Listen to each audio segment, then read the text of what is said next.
ये कहानी है दो भाई की। बड़ा भाई जो बहुत समझदार और सबका ख्याल रखने वाला, और छोटा भाई बहुत शरारती और सबको तंग करने वाला। और जब इसकी शरारतें खत्म हो जाती तो ये अक्सर साइकिल चलाया करता था। एक दिन जब वो साइकिल चला रहा था, साइकिल चलाते चलाते इसने देखा कि इसी के रास्ते में एक चमकदार सी चीज रोड पर पड़ी हुई है।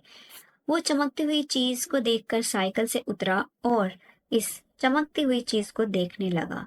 जब इसको ये महसूस हुआ कि ये बहुत ही कीमती चीज है, तो इसने ये डायमंड अपनी पॉकेट में डाला और किसी को बगैर बताए उस डायमंड को छुपा दिया और दोबारा मस्ती और शरारती करने लगा। ये है शहरी अंकल। दरअसल शरारती बच्चे के हाथ जो डायमंड लगा था वो इन्हीं अंकल का था।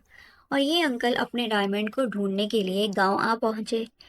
बहुत देर अपना डायमंड ढूंढा लेकिन कहीं ना मिला, और परेशानी की हालत में वापस जाने का इरादा किया। जब ये शहरी बाबू वापस जा रहे थे कि रास्ते में उन्होंने देखा एक खूबसूरत सा प्यारा सा बच्चा उनकी तरफ आ रहा है। बच्चे ने भी देखा कि ये अंकल बहुत परेशान हैं। दरअसल ये वही समझदार बच्चा है।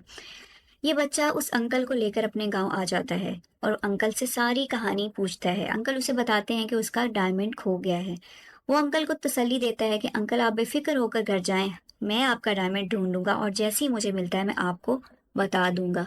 और यहाँ बेफिक्री के आलम में अंकल अपने वापस शहर चले जाते हैं। दूसरी तरफ राजू जो कि समझदार बच्चा है, अंकल की हेल्प के लिए ढूंढने लगता है डायमंड को। कि वो देखता है कि शरारती बच्चा डायमंड से ही खेल रहा है। वो डायमंड पकड़ता है और उसी शरारती बच्चे के पास जाता है और पूछता है ये तुम्हें कहाँ से मिला। जिस पर ये बच्चा झूठ बोल देता है कि ये तो मेरा है। लेकिन राजू उसे समझाता है कि झूठ बोलना बहुत बुरी बात है, मुझे सच बताओ। और सारी कहानी सच बताने पर उसे पता चल जाता है कि ये वही डायमंड है जो अंकल ढूंढ रहे थे। और वो दोनों जाकर अंकल को डायमंड वापस कर देते हैं, जिस पर अंकल काफी खुश होते हैं और इस बच्चे को दुआ भी देते हैं। राजू और शरारती बच्चा गांव वापस आ जाते हैं। राजू शरारती बच्चे को समझाता है कि बहुत बुरी बात है झूठ बोलना और किसी की चीज को अपनी चीज समझ लेना। जिस पर शरारती बच्चा प्रॉमिस करता है कि आइंदा वो कोई भी उल्टा काम नहीं करेगा।